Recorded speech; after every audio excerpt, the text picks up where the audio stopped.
It's operating properly. This line, if there's humidity in the air, will be sweating. That's why they have insulation in it.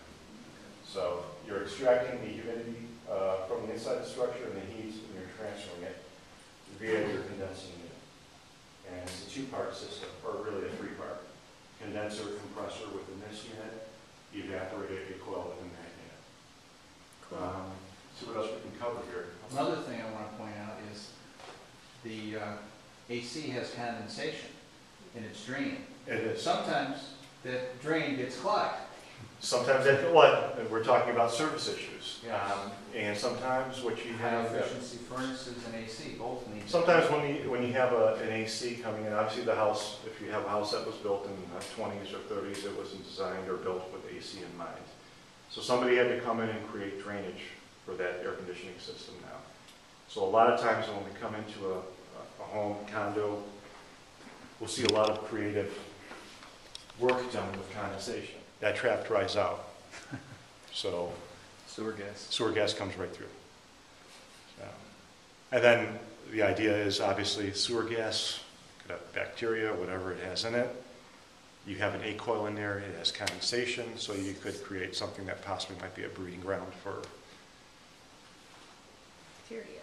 Gross Yeah. stuff. So where are you looking for it to drain? We want it draining into a drain, a floor drain. So you can have Water heater, usually they'll just drain down where the water heater drain is, right? Right. And in general, some people will have an older house. We look for that drainage to go into the waste system. Some people will use a sump system for that. It's not advised, but in some conditions where we walk in, somebody maybe has a house that was built in the 1900s, the floor drain was maybe taken out. They really should have an ejector pump and a separate sump pump. They might have just put in a sump pump. And depending on what area you're in, where you don't have a separate storm sewer and waste line, Chicago, basically everything's mixed together.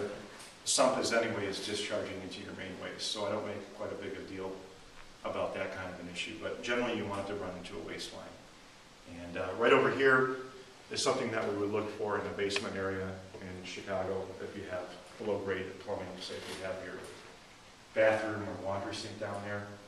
What this does for you is this creates an overhead sewer. So say this is your basement slab, this is your half bath in your basement. You basically have your sink, you have a drain trap in here. This is what we talked about with the attic space. This is what actually fills up with water. Water sits in there, prevents waste gas from coming back through. And then you have it draining down through, and it runs down. When it runs down, it's displacing air. So where it displaces air, it actually has to have a vent.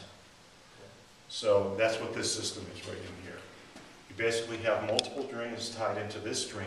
This drains the water, and this is your vent continuation. So your washer machine, if it's connected to here, discharges water, it's displacing air.